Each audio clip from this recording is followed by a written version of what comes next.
She came to him towards morning. She entered very carefully, moving silently, floating through the chamber like a phantom. The only sound was that of her mantle brushing her naked skin.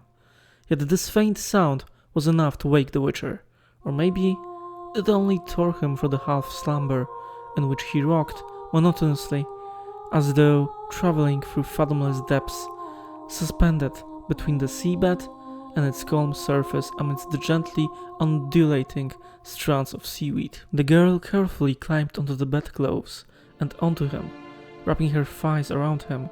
Leaning forward on straining arms, she brushed his face with hair which smelled of chamomile. Her eyes, glimpsed when her face came close to his, were huge and dark as the eyes of a water nymph. Rocked, he sank into a sea of chamomile as it grew agitated and seethed. That's how The Witcher starts. Hello everyone, my name is Had and I'm a starting YouTuber and streamer from Poland. I'm a big Witcher fan and thought that I would reread the books in Polish. Then I thought that maybe it would be cool to do this Let's Read series, story by story and chapter by chapter, as in one chapter, one video. I will be reading the books myself in original Polish language, just like how they were written by Andrzej Sapkowski, but then I will of course summarize what I read and discuss it afterwards in English. I also have an access to the English translation of the books, so maybe it will be interesting to catch some quirks and differences that exist between the two versions. If you are interested in this kind of content, I encourage you to like and subscribe to my channel. But without further ado, let's return to our story. The first one that was written by Sapkowski, titled only The Witcher. Let's begin.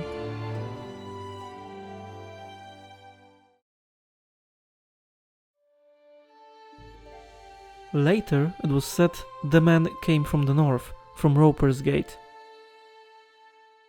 He came on foot, leading his laden horse by the bridle. It was late afternoon and the ropers, saddlers and tanners' stalls were already closed, the street empty. It was hot, but the man had a black coat thrown over his shoulders. He drew attention to himself. He stopped in front of the old Narakort Inn, stood there for a moment, listened to the hubbub of voices. As usual, at this hour, it was full of people. The stranger did not enter the old Narakort. He pulled his horse further down the street to another tavern, a smaller one, called the Fox. Not enjoying the best of reputations, it was almost empty.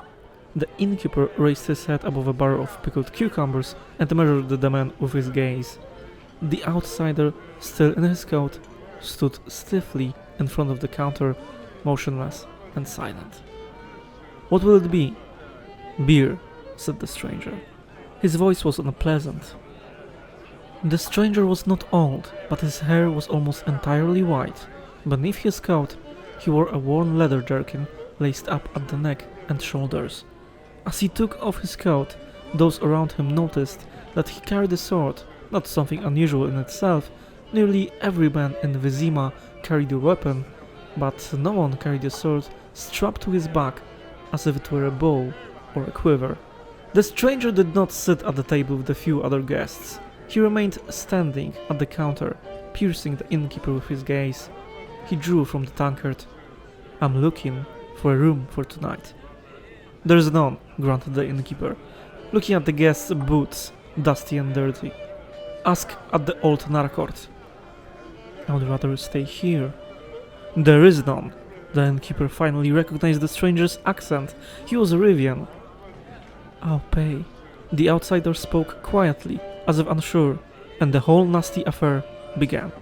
A pockmarked beanpole of a man who, from the moment the outsider had entered, had not taken his gloomy eyes from him, got up and approached the counter. Two of his companions rose behind him, no more than 2 paces away. "There's no room to be had, you Rivian vagabond," rasped the pockmarked man, standing right next to the outsider. "We don't need people like you in Vizima. This is a decent town." The outsider took his tankard and moved away. He glanced at the innkeeper, who avoided his eyes. It did not even occur to him to defend the Rivian. After all, who liked Rivians? "All Rivians are thieves. The pockmarked man went on, his breath smelling of beer, garlic and anger. "Do you hear me, you bastard?" "He can't hear you, his ears are full of shit," said one of the men with him, and the second man cackled. "Pay and leave," yelled the pocked man. Only now did the Rivian look at him. "I'll finish my beer." "We'll give you a hand," the pockmarked man hissed. He knocked the tankard from the stranger's hand and simultaneously grabbed him by the shoulder, dug his fingers into the leather strap which ran diagonally across the outsider's chest. One of the men behind him raised a fist to strike. The outsider curled up on the spot, throwing the pockmarked man off balance. The sword hissed in its sheath and glistened briefly in the dim light.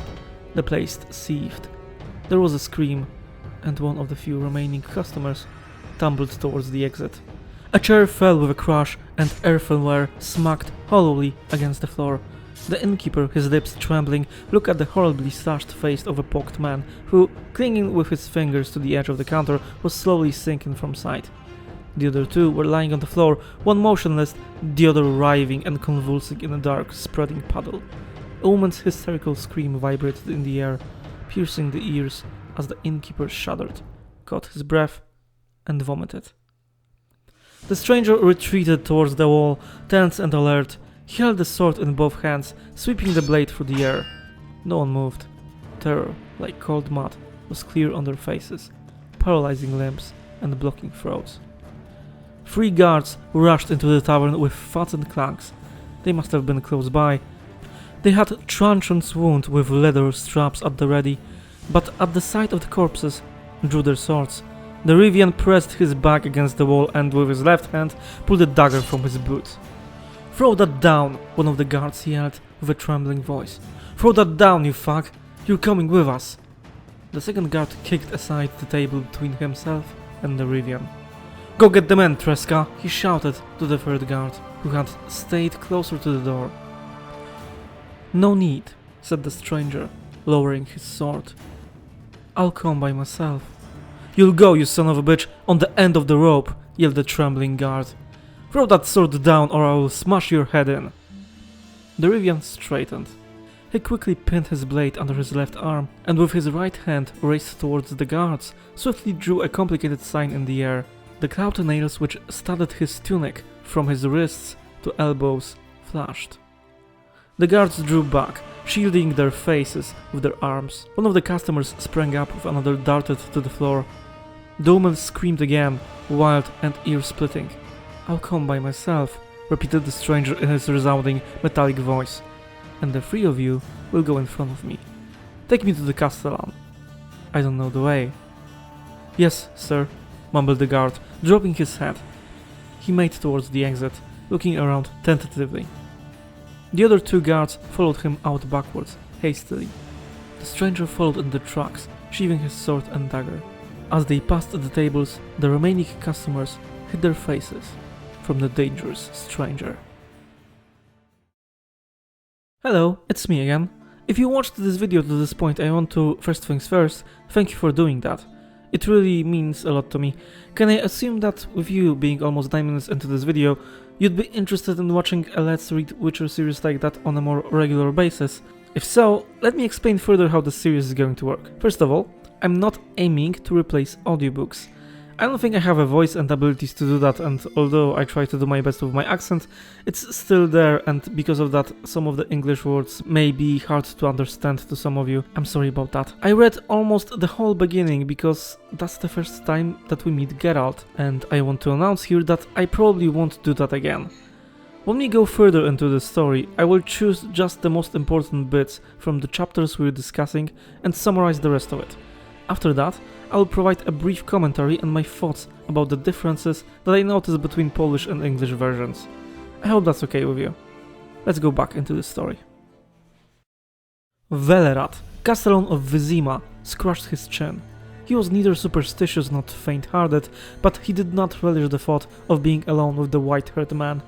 At last, he made up his mind. "Leave," he ordered the guards. "And you, sit down. No, not here. Further away, if you please." The stranger sat down. He no longer carried his sword or black coat. "I am Velerat, Castellan of Vizima," said Velerat, toying with a heavy mace laying on the table. "And I'm listening. What do you have to say to me, you brigand, before you are thrown into the dungeon?" "3 killed and an attempted spellcasting. Not bad at all.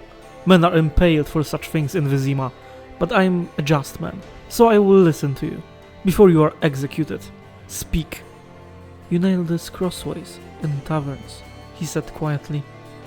"Is what's written here true?" "Ah," Vellerat grunted, looking at the runes etched into the letter. "So that's it. And I didn't guess at once. Yes, it's true. It's signed by Foltest, King of Temeria, Pontar and Mahakam, which makes it true." Geralt and Vellerat spoke about the contract for Striga, issued by the king himself. The Witcher showed Vellerat a medallion on a silver chain, pictured with the head of a wolf, bearing its fangs, to prove he is who he says he is. The contract offered 3,000 Oren reward. "What times!" sighed the Castron. "What foul times! 20 years ago, who would have thought, even in a drunken stupor, that such a profession as a witcher would exist? Itinerant killers of basilisks, traveling slayers of dragons and vodniks. Foul times," Vellerod muttered, drinking deep from his tankard. "All sorts of filth has sprung up. Mahakam, in the mountains, is teeming with boogeymen. In the past, it was just wolves howling in the woods, but now it's kobolds and spriggans wherever you spit. Werewolves or some other vermin. Fairies and rusalkas snatch children from villages by the hundreds. We have diseases never heard of before. It makes my hair stand on end. And now, to top it all, this." He pushed the wad of leather back across the table. "It's not surprising, Geralt, that you Witcher's services are in demand." "The king's proclamation, Castron." Geralt raised his head. "Do you know the details?" He did. "During the reign of Old Medal, his father, when our gracious king was still a prince, Foltest showed us what he was capable of, and he was capable of a great deal. We hoped he would grow out of it, but shortly after his coronation, Foltest surpassed himself, jaw-droppingly. He got his own sister with child. Adda was younger, and they were always together, but nobody suspected anything except perhaps the queen. To get to the point, suddenly there is Adda with a huge belly and Foltest talking about getting wed to his sister. The situation was made even more tense because Vizimir of Novigrad wanted his daughter Dalka to marry Foltest and had already sent out his envoys. We had to restrain Foltest from insulting them, and lucky we did, or Vizimir would have torn our insides out. Then, not without Ada's help, for she influenced her brother, we managed to dissuade the boy from a quick wedding. Well, then Adda gave birth. And now listen, because this is where it all starts. Only a few saw what she bore, but one midwife jumped from the tower window to her death, and the other lost her senses and remains dazed to this day. So I gather that the royal bastard, a girl, was not comely, and she died immediately. No one was in a hurry to tie the umbilical cord, nor did Adda, to her good fortune, survive the birth. But then Foltest stepped in again. Wisdom dictated that the royal bastard should have been burned or buried in the wilderness. Instead, on the orders of our gracious king, she was laid to rest in a sarcophagus in the vaults beneath the palace. It's too late for your wisdom now, Geralt raised his head. One of the knowing ones should have been sent for. You mean those charlatans with stars on their heads? Of course, about 10 of them came running later when it became known what lay in the sarcophagus, and what scrambled out of it at night, though it didn't start manifesting straight away. Oh no, for 7 years after the funeral there was peace.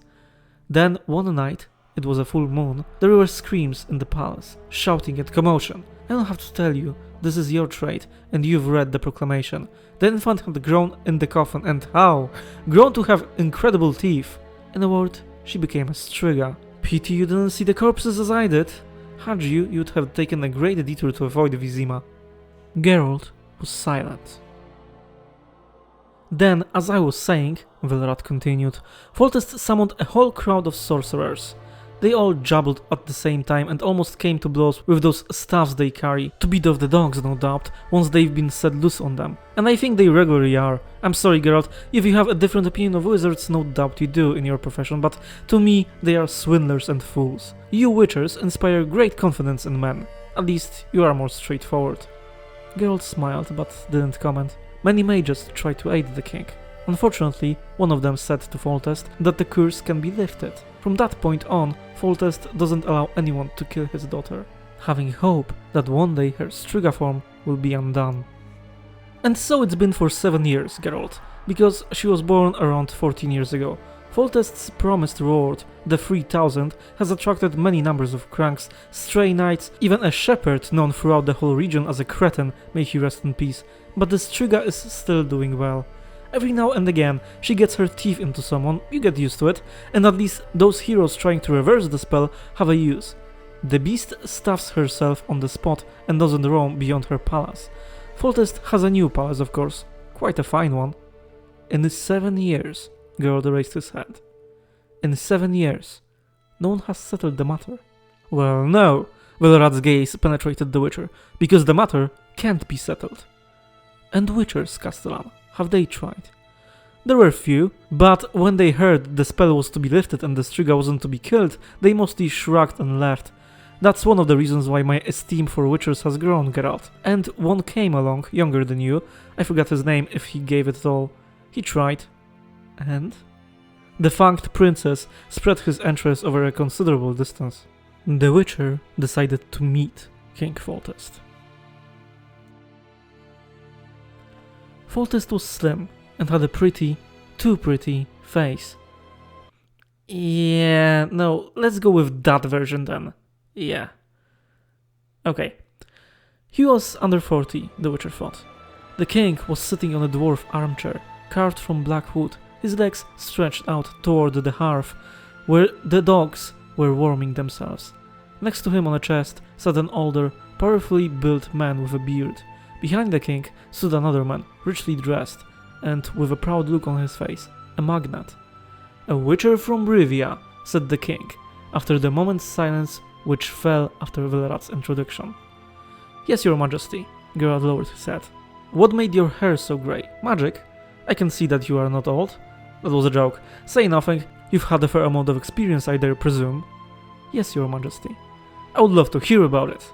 Geralt bowed even lower. "Your majesty, you know our code of practice forbids us to speak of our work." "A convenient code, Witcher, very convenient. But tell me, have you had anything to do with Spriggans?" "Yes." "Vampires, Leshes?" "Those two." Foltest hesitated. "Strigas." Geralt raised his head, looking the king in the eyes. "Yes." Foltest turned his eyes away. "Vellerad!" "Yes, gracious majesty." "Have you given him the details?" "Yes, your gracious majesty. He says the spell cast on the princess can be reversed." "I have known that for a long time. How, Witcher?" "Oh, of course, I forgot. Your code of practice, alright. I will make one small comment. Several Witchers have been here already. Vellerad, you have told him? Good. So, I know that your specialty is to kill rather than to reverse spells. This isn't an option. If one hair falls from my daughter's head, your head will be on the block. That is all. Ostrid, Lord Segelan, stay and give him all the information he requires. Witchers always ask a lot of questions. Feed him and let him stay in the palace. He is not to drift from tavern to tavern." The king rose, whistled to his dogs, and made his way to the door, scattering the straw covering the chamber floor. At the door, he paused. "If you succeed, Witcher, the reward is yours. Maybe I will add something if you do well. Of course, the nonsense spread by common folk about marrying the princess carries not a word of truth. I'm sure you don't believe I would give my daughter's hand to a stranger." "No, your majesty, I don't." "Good, that shows you have some wisdom." Foltest left, closing the door behind him. Vellerad and the magnate, who had been standing all the while, immediately sat at the table. The Castellan finished the king's half-full cup, peered into the jug and cursed. Ostrid, who took Foltest's chair, scowled at the Witcher while he stroked the carved armrests. Segelin, the bearded man, nodded at Geralt. "Do sit, Witcher, do sit. Supper will soon be served. What would you like to know?" "Castellan Vellerad has probably already told you everything. I know him. He has sooner told you too much than too little." "Only a few questions." "Ask." The Castellan said that after the Striga's appearance, the king called up many knowing ones. "That's right, but don't say Striga, say princess. It makes it easier to avoid making a mistake in the king's presence and any consequent unpleasantness." "Was there anyone well known among the knowing ones? Anyone famous?" "There were such, then and later. I don't remember the names. Do you, Lord Ostrid?" "I don't recall," said the magnate. "But I know some of them enjoyed fame and recognition. There was much talk of it." "Were they in agreement that the spell can be lifted?" "They were far from any agreement," smiled Segelin. on any subject, but such an opinion was expressed. It was supposed to be simple, not even requiring magical abilities. As I understand it, it would suffice for someone to spend the night from sunset to the third crowing of the cock by the sarcophagus. Simple indeed, snorted Velerat. I would like to hear the description of the princess. Velerat leapt up from his chair. The princess looks like a striga, he yelled. Like the most striggish striga I have heard of. Her Royal Highness, the cursed royal bastard, is 4 cubits high, shaped like a barrel of beer, has a maw which stretches from ear to ear and is full of dagger-like teeth, has red eyes and a red mop of hair. Her paws, with claws like a wild cat's, hang down to the ground. I'm surprised we've yet to send her likeness to friendly Kurds. The princess, plague choke her, is already 14. Time to think of giving her hand to a prince in marriage. Hold on, Velerat, frowned Ostrid, glancing at the door. Segelin smiled faintly. The description, although vivid, is reasonably accurate, and that's what you wanted, isn't it, Witcher? Velerat didn't mention that the princess moves with incredible speed and is far stronger for her height and build than one would expect, and she is 14 years old, if that is of any importance. It is, said the Witcher. Do the attacks on people only occur during the full moon? Yes, replied Zegelin. If she attacks beyond the old palace, within the palace walls, people always die, irrespective of the moon's phase. But she only ventures out during the full moon, not always then. Has there been even one attack during the day? No. Does she always devour her victims? Velerat spat vehemently on the straw. Come on, Geralt, it will be supper soon. Pish! Devours, takes a bite, leaves a side, it varies, according to her mood, no doubt. She only bit the head from one, gutted a couple, and a few more she picked clean to the bone, sucked them dry, you could say. Damned mothers! Careful, Velerat, snarled Ostrid. Say what you want about the striga, but do not insult Adda in front of me, as you would not dare in the king's presence. Has anyone she's attacked survived? The Witcher asked, apparently paying no special attention to the magnat's outburst. Zegelin and Ostrid looked at each other. Yes, said the bearded man. At the very beginning, 7 years ago, she threw herself at the 2 soldiers standing guard over the crypt. One escaped. And then, interrupted Velerat, there was another, the miller she attacked near the town. Do you remember? The following day, late in the evening, the miller was brought to the small chamber above the guardhouse allocated to the Witcher. He was let in by a soldier in a hooded coat. The conversation did not yield any significant results. The miller was terrified. He mumbled and stammered, and his scars told the Witcher way more than he did. Having finished his examination, Geralt nodded to the miller and soldier, dismissing them. The soldier pushed the peasant through the door and lowered his hood. It was Foltest himself. Sit, do not get up, said the king. The visit is unofficial. Are you happy with the interview? I heard you were at the palace this morning. Yes, your majesty. When will you set about your task? It is 4 days until the full moon. After that, you prefer to have a look at her yourself beforehand? There is no need. But having had her fill, the princess will be less active. Striga, Master Witcher, Striga. Let us not play at diplomacy. She will be a princess afterwards. And that is what I have come to talk about. Answer me unofficially, briefly and clearly. Will it work or not? Don't hide behind your coat. Geralt rubbed his brow. I confirm, your majesty, that the spell might be reversed. And, unless I am mistaken, it can be done by spending the night at the palace. The third crowning of the cock, as long as it catches the striga outside her sarcophagus, will end the spell. That is what is usually done with strigas. So simple? It is not simple. First, you have to survive the night. Then there are exceptions to the rule, for example, not 1 night, but 3 consecutively. There are also cases which are, well, hopeless.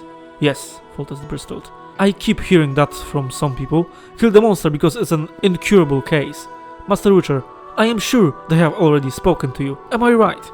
Hack the man-eater to death without any more fuss at the beginning and tell the king nothing else could be done. I won't pay, but they will. Very convenient and cheap, because the king will order the Witcher beheaded or hanged and the gold will remain in their pockets. The king unconditionally orders the Witcher to be beheaded? Geralt grimaced. Foltest looked the Rivian in the eyes for a long while. The king does not know, he finally said. But the Witcher should bear such an eventuality in mind. Geralt was silent for a moment. I intend to do what is in my power, he said. But if it goes badly, I will defend my life. Your Majesty, you must also be prepared for such an eventuality. Foltest got up. You do not understand me. It's obvious you will kill her if it becomes necessary, whether I like it or not, because otherwise she will kill you, surely and inevitably. I won't punish anyone who kills her in self-defense, but I will not allow her to be killed without trying to save her. There have already been attempts to set fire to the old palace. They shot at her with arrows, dug pits, and set traps and snares until I hang a few of her attackers. But that is not the point. Witcher, listen! I'm listening. After the third crowing of the cock, there will be no Striga if I understand correctly. What will there be? If all goes well, a 14-year-old girl. With red eyes, crocodile's teeth, a normal 14-year-old. Except that... well? Physically. I see. And mentally, every day a bucket of blood for breakfast. A little girl's thigh? No, mentally, there is no telling. On the level, I think, of a 3 or 4-year-old child. She will require loving care for a long while. That's obvious. Witcher? I'm listening. Can it happen to her again? Later on? Geralt was silent. Aha, said the king. It can. And what then? Should she die after a long swoon lasting several days, her body will have to be burned. Quickly. Foltest grew gloomy. I do not think it will come to that, added Geralt. Just to be sure, I will give you some instructions, Your Majesty, to lessen the danger. Right now? Is it not too soon, Master Witcher? And if... Right now, interrupted Derivian. Many things may happen, Your Majesty. It could be that you will find the princess in the morning, the spell already broken, and my corpse. Even so, despite my permission to defend yourself, which it seems wasn't that important to you, this is a serious matter, Your Majesty. The risk is great. That is why you must listen. The princess should always wear a sapphire around her neck, or better, an inclusion on a silver chain, day and night. What is an inclusion? A sapphire with a pocket of air trapped within the stone. Aside from that, every now and then you should burn juniper, broom and aspen in the fireplace of her chamber. Foltest grew pensive. I thank you for your advice, Witcher. I will pay heed if... And now listen to me carefully. If you find the case is hopeless, kill her. If you undo the spell but the girl is not normal, if you have a shadow of doubt as to whether you have been entirely successful, kill her. Do not worry, you have nothing to fear from me. I will shout at you in front of others, banish you from the palace and the town, nothing more. Of course, I won't give you the reward, but maybe you'll manage to negotiate something from you-know-who. They were both quiet for a while. Geralt, for the first time, Foltest called the Witcher by his name. Yes. How much truth is there in the rumor that the child is as she is, because Adda was my sister? Not much. A spell has to be cast, they don't cast it themselves, but I think your congress with your sister was the reason the spell was cast, and this is the result. As I thought, that is what some of the knowing ones said, although not all of them. Geralt, where do such things come from? Spells, magic? I don't know, Your Majesty. Knowing ones study the causes of such phenomena. For us, Witchers, the knowledge that concentrated will can cause such phenomena is enough. That and the knowledge to fight them. And kill them, usually. Besides, that is what we are usually paid for. Only a few demand the reversal of spells, Your Majesty. As a rule, people simply want to defend themselves from danger. If the monster has men on its conscience, then revenge can also come into play. The king got up, took a few paces across the chamber and stopped in front of the Witcher's sword, hanging on the wall. With this? He asked, not looking at Geralt. No, that is for men. So I heard. Do you know what, Geralt? I'm going to the crypt with you. Out of the question. Foltest turned, his eyes glinted. Do you know, sorcerer, that I have not seen her? Neither after she was born nor later. I was afraid. I may never see her, am I not right? At least I have the right to see my daughter while you are murdering her. I repeat, it's out of the question. It is certain death, for me as well as you. If my attention, my will, falters. No, Your Majesty. Foltest turned away, started towards the door. For a moment, Geralt thought he would leave without a word, without a parting gesture, but the king stopped and looked at him. You inspire trust, he said. Although, I know what a rogue you are. I was told what happened at the tavern. I'm sure you killed those facts solely for word to spread. To shock people, to shock me, It's obvious that you could have dealt with them without killing. I'm afraid I will never know whether you're going there to save my daughter or to kill her. But I agreed to it. I have to agree. Do you know why? Geralt did not reply. Because I think, said the king. I think that she's suffering. Am I not right? The Witcher fixed his penetrating eyes on the king.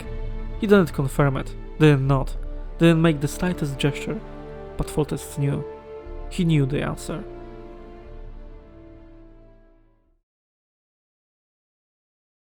Geralt looked out of the palace window for the last time. Dusk was falling rapidly. Beyond the lake, the distant lights of Vizima twinkled. The Witcher returned to the dusty table at which he was preparing, calmly and meticulously. He knew he had plenty of time. The Striga would not leave her crypt before midnight. On the table in front of him, he had a small chest with metal fittings. He opened it. Inside, packed tightly in compartments lined with dried grass, stood small vials of dark glass. The Witcher removed 3.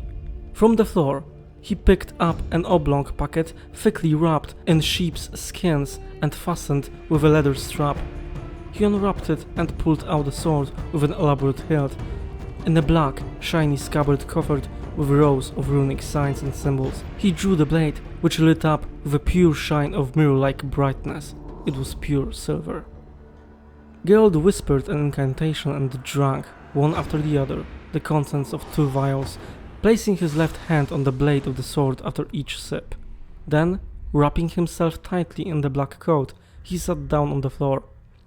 There were no chairs in the chamber, or in the rest of the palace. He sat motionless, his eyes closed. His breathing, at first even, suddenly quickened, became rasping and tense, and then stopped completely. The mixture which helped the Witcher gain full control of his body was chiefly made up of veratrum, stamonium, hawthorn and spurge. The other ingredients had no name in any human language. For anyone who was not, like Geralt, inured to it from childhood, it would have been lethal poison. The Witcher turned his head abruptly. In the silence his hearing, sharpened beyond measure, easily picked out a rustle of footsteps through the courtyard overgrown with stinging nettles. It could not be the Striga. The steps were too light. Geralt threw his swords across his back, hid his bundle in the hearth of the ruined chimney place, and, silent as a bat, ran down the stairs. It was still light enough in the courtyard for the approaching man to see the Witcher's face. The man, Ostrid, backed away abruptly. An involuntary grimace of terror and repulsion contorted his lips. The Witcher smiled wryly. He knew what he looked like. After drinking a mixture of Banewort, Monk's Hood, and Eyebright, the face takes on the color of chalk, and the pupils fill the entire iris. But the mixture enables one to see in the deepest darkness, and this is what Geralt wanted. Ostrid quickly regained control. "You look as if you were already a corpse, Witcher," he said. "From fear, no doubt. Don't be afraid, I bring you reprieve." The Witcher did not reply. "Don't you hear what I say, you Rivian charlatan? You're saved, and rich." Ostrid hefted a sizable purse in his hand and threw it at Geralt's feet. 1,000 orens. Take it, get on your horse, and get out of here." The Rivian still said nothing. "Don't gawp at me," Ostrid raised his voice. "And don't waste my time. I have no intention of standing here until midnight. Don't you understand? I do not wish you to undo the spell. No, you haven't guessed. I am not in league with Velerat and Zegelin. I don't want you to kill her. You are simply to leave. Everything is to stay as it is." The Witcher did not move. He did not want the magnate to realize how fast his movements and reactions now were. It was quickly growing dark. A relief, as even the semi-darkness of dusk was too bright for his dilated pupils. "And why, sir, is everything to remain as it is?" he asked, trying to enunciate each word slowly. "Now that," Ostrid raised his head proudly, "should really be of a damn little concern to you." "And what if I already knew?" "Go on." "It will be easier to remove Foltest from the throne if the Striga frightens the people even more. If the royal madness completely disgusts both magnates and common folk, am I right? I came here by way of Redania and Novigrad. There is much talk there that there are those in Vizima who look to King Vizimir as their savior and true monarch. But I, Lord Ostrid, do not care about politics, or the successions of thrones, or revolutions and palaces. I am here to accomplish my task. Have you never heard of a sense of responsibility and plain honesty? About Professional ethics. Careful to whom you speak, you vagabond! Ostrid yelled furiously, placing his hand on the hilt of his sword. I've had enough of this. I am not accustomed to hold such discussions. Look at you. Ethics, codes of practice, morality. Who are you to talk? A brigand who's barely arrived before he starts murdering men, who bends double to fall test and behind his back bargains with Velerat like a hired fuck. And you dare to turn your nose up at me, you serf. Play at being a knowing one, a magician, you scheming witcher. Be gone before I run the flat of my sword across your gob. The witcher did not stir. He stood calmly. You'd better leave, Lord Ostrid, he said. It's growing dark. Ostrid took a step back, drew his sword in a flash. You asked for this, you sorcerer. I will kill you. Your tricks won't help you. I carry a turtle stone. Geralt smiled. The reputation of Turtlestone was as mistaken as it was popular, but the Witcher was not going to lose his strength on spells, much less expose his silver sword to contact with Ostrid's blade. He dived under the whirling blade and, with the heel of his hand and his silver-studded cuff, hit him in the temple.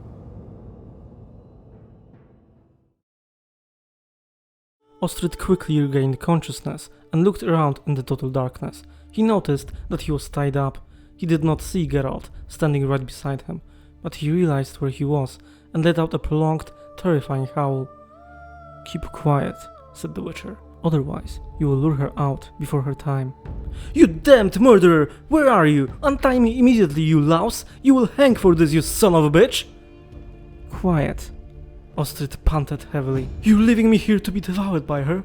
Tied up? He asked, quieter now, whispering a vile invective. No, said the Witcher. I will let you go. But not now. You scoundrel! Hissed Ostrid. To destruct the Striga! Yes. Ostrid didn't say anything. He stopped wriggling and lay quietly. Witcher? Yes? It's true that I wanted to overthrow Foltest. I'm not the only one.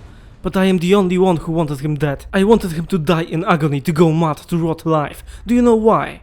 Geralt remained silent. I loved Adda, the king's sister, the king's mistress, the king's trollop. I loved her. Witcher, are you there? I am. I know what you're thinking, but it wasn't like that. Believe me, I didn't cast any spells. I didn't know anything about magic. Only once in anger did I say... Only once. Witcher, are you listening? I am.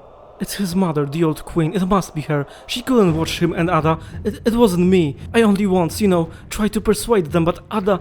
Witcher! I was besotted and said... Witcher! Was it me? Me? It doesn't matter anymore.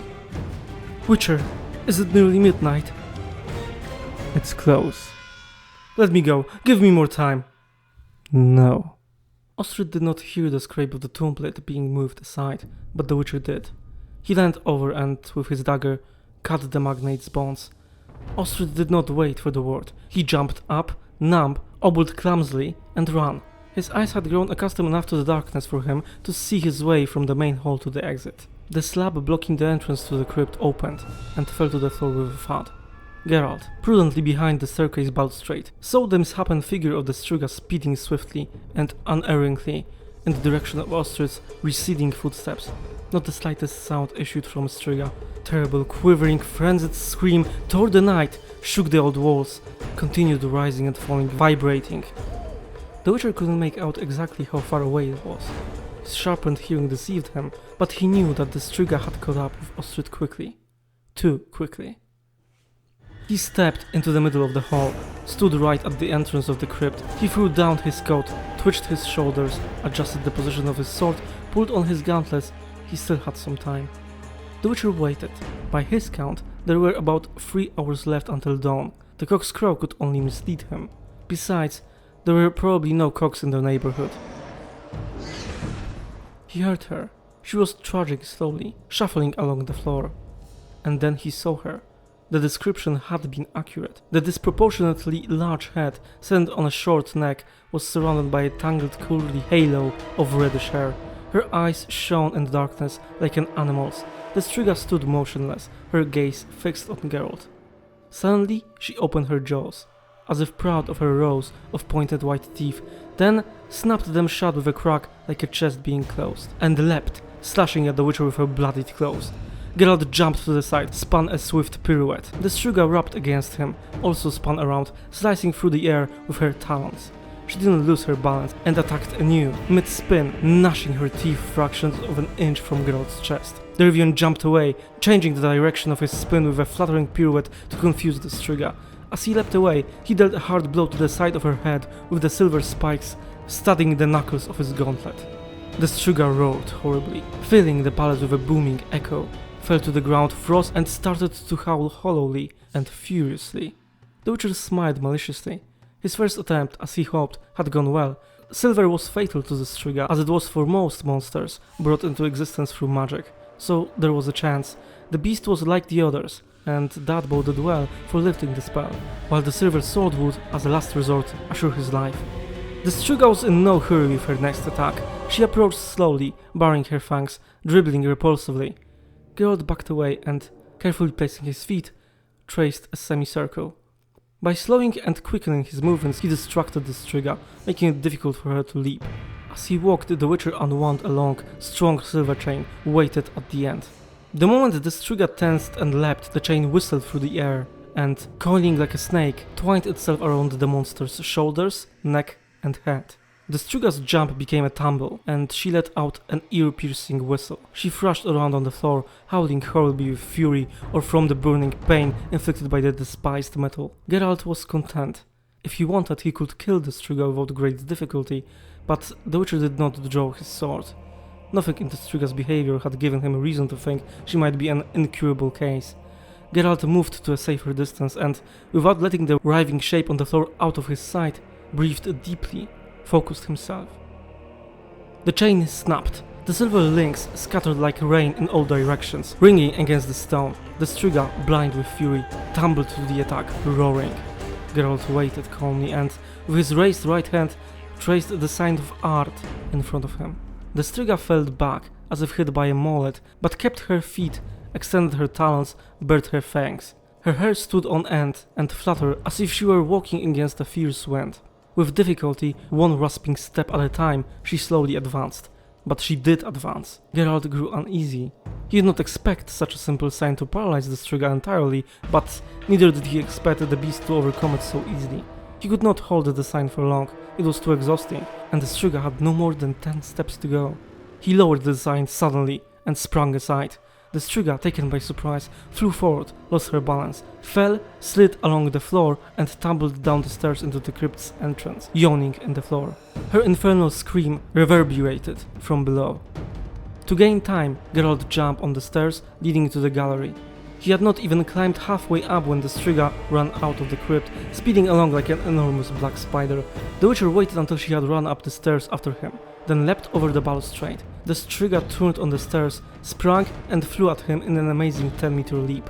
She did not let herself be deceived by his pirouettes this time. Twice her talons left their mark on the Rivian's leather tunic, but another desperately hard blow from the silver-spiked gauntlet threw the Striga aside, shook her. Geralt, feeling fury building inside him, swayed, bent backwards and, with a mighty kick, knocked the beast off her legs. The roar she gave was louder than all the previous ones. Even the plaster crumbled from the ceiling. The Striga sprang up, shaking with uncontrollable anger and lust for murder. Geralt waited. He drew his sword, traced circles with it in the air and skirted the Striga, taking care that the movement of his sword was not in rhythm with his steps. The Striga did not jump. She approached slowly, following the bright streak of the blade with her eyes. Geralt stopped abruptly, froze with his sword raised. The Striga, disconcerted, also stopped. The Witcher traced a slow semicircle with the blade, took a step in the Striga's direction, then another. Then he leapt, feigning a willing movement with his sword above her head. The Striga curled up, retreated in a zigzag. Geralt was close again, the blade shimmering in his hand. His eyes lit up with an ominous glow. A hoarse roar tore through his clenched teeth. The Striga backed away, pushed by the power of concentrated hatred, anger, and violence which emanated from the attacking man and struck her in waves, penetrating her mind and body. Terrified and pained by feelings unknown to her, she let out a thin, shaking squeak, turned on the spot, and ran off, in a desperate, crazy escape down the dark tangle of the palace's corridors. The elixirs were weakening, and it was still a long time until dawn, but the Striga could not return to her crypt before first light, or all his trouble would come to nothing. He went down the stairs. The crypt was not large. There was room for 3 stone sarcophagi. The slab covering the first was half pushed aside.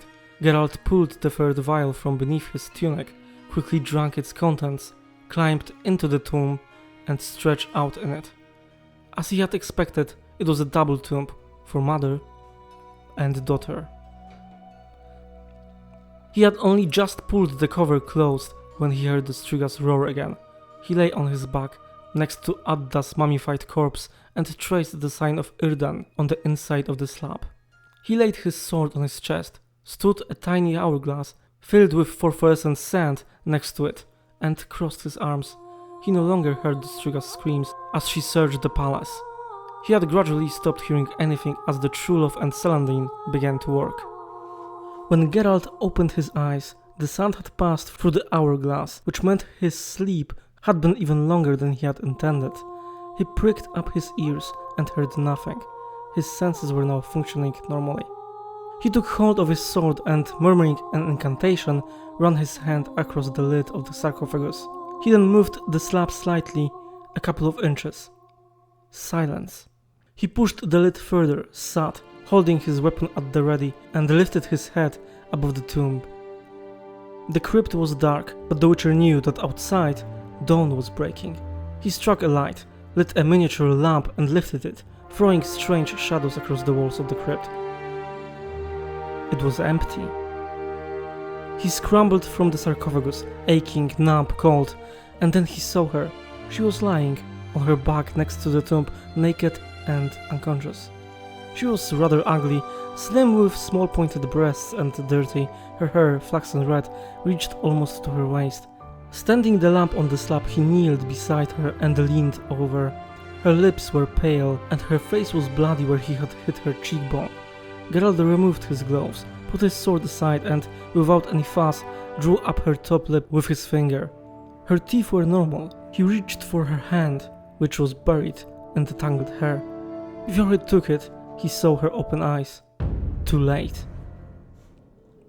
She swiped him across the neck with her talons, cutting him deeply. Blood splashed onto her face. She howled, striking him in the eyes with her other hand. He fell on her, grabbing her by the wrists, nailing her to the floor. She gnashed her teeth, which were now too short, in front of his face. He batted her in the face with his forehead and pinned her down harder. She had lost her former strength. She could only writhe beneath him, howling, spitting out blood, his blood, which was pouring over her mouth. His blood was draining away quickly. There was no time. The Witcher cursed and bit her hard on the neck, just below the ear. He dug his teeth in and clenched them until her inhuman howling became a thin, despairing scream, and then a choking sob.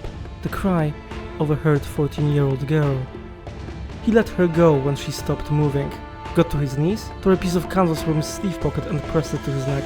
He felt for his sword, held the blade to the unconscious girl's throat and leaned over her hand. The nails were dirty, broken, bloodied, but normal. Completely normal. The Witcher got up with difficulty. The sticky wet greyness of early morning was flooding in through the crypt's entrance. He made a move towards the stairs but staggered and sat down heavily on the floor. Blood was pouring through the drenched canvas onto his hands, running down his sleeve. He unfastened his tunic, slit his shirt, tore and ripped rags from it and tied them around his neck, knowing that he don't have much time, that he would soon faint. He succeeded and fainted. In Vizima, beyond the lake, a cock, ruffling his feathers in the cold damp, crowed hoarsely for the third time.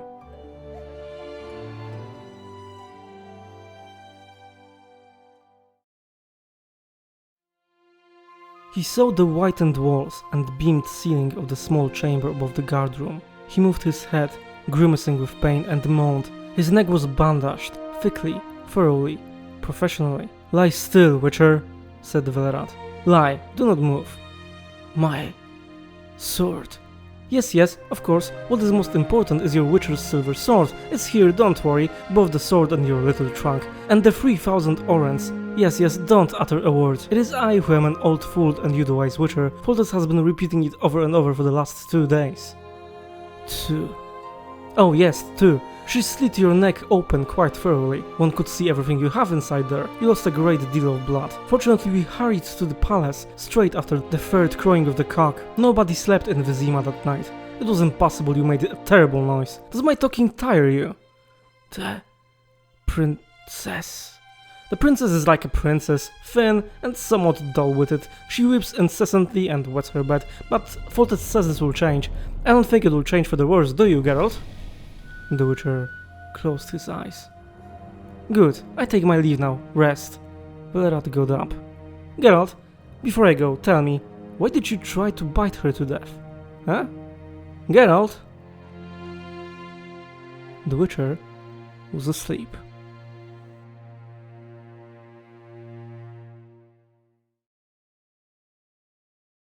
And that's it for our first short story. It was the first time that the world was introduced to The Witcher. Andrzej Sapkowski wrote it for the competition organized by the Fantastica magazine. It was published in 1986. Sapkowski's story has won the third place. The competition's winner was Marek Huberat. As for The Witcher, the story was met with a giant positive response. The main character became widely popular in Poland, and thus Geralt became a hero of the other short stories, 5-book saga and many other adaptations of the author's works. The Witcher 1 game intro that basically depicts the fight with the Strzyga 1-to-1 was created by Tomasz Bagiński and his studio Platysz Image. Thanks to that I was able to visually represent rather well the story itself in this episode. And as for my brief commentary, I overall liked this story very much, but if I'm being honest, it isn't in my top 5 Witcher short stories. Which, well, to be honest, only speaks to how well written the rest of them are. When I was rereading it now, I caught myself finding the first dialogue with Velerat a little bit weird. He says, 20 years ago, who would have thought, even in a drunken stupor, that such a profession as a witcher would exist? Which is quite funny, and I think lore inconsistent. Of course, you can just say that Velerat doesn't know shit about witchers, but from what I can remember, there are a couple of places here and there in the earlier works of Andrzej Sapkowski that can be perceived as a little bit inconsistent. From what I remember, in one of the later stories, one character tells us that Nilfgaard is basically a shithole or something to that effect, which is rather far from the truth. You can tell that while writing his short stories, Sapkowski didn't really care that much about intricacies of his world building, but on the other hand, I admit that I'm kinda nitpicking right now. Other than that, I find the author's writing very dynamic, clever and interesting. And as I said before, I firstly read this story in Polish and then did it again in English to record this video. As I have a direct comparison between the two versions, I have to say that the original one is much better. I think the thing that is lost in translation the most is Sapkowski's absolutely masterful wordplay. He uses intelligent anachronisms that feel very natural, and unfortunately it's very hard to depict that in English, if not impossible, as the language is less intricate and complicated by itself. Don't fret though, reading Witcher books in its original language is providing the best experience, but the English translation is still good enough and conveys the most important things that there are to convey, in my opinion. What did you think about this video? Would you like me to continue this series in this format? Would you change something? I'm open to any suggestions and criticism.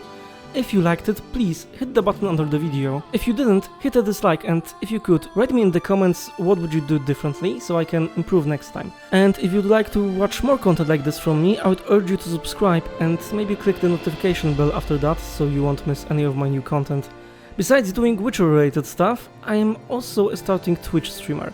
You could watch my whole playthrough on Disco Elysium on this channel, and also a critique video where I try to provide examples of why I think it's the best written video game in history. So check that out if you're interested in that kind of content. As for my future Twitch streams, right now I'm planning to casually play some Football Manager 2022 on Tuesdays, Wednesdays and Thursdays at around 9 PM CET. When you check the information page on my Twitch channel, you could see the extension that counts down to the next time when I'm going live, so it works regardless of your time zone. If you want to talk to me live, we can do that then. You can also hit me up on Twitter at HadGamesTV. Although real stuff regarding me getting a new job is happening, so some of those stream times are unfortunately a little bit hazy and subject to change. And I think that's all. Once again, thank you very much for watching this video. Have a great day, have a great night wherever you are on the globe, and I hope to see you soon. Goodbye!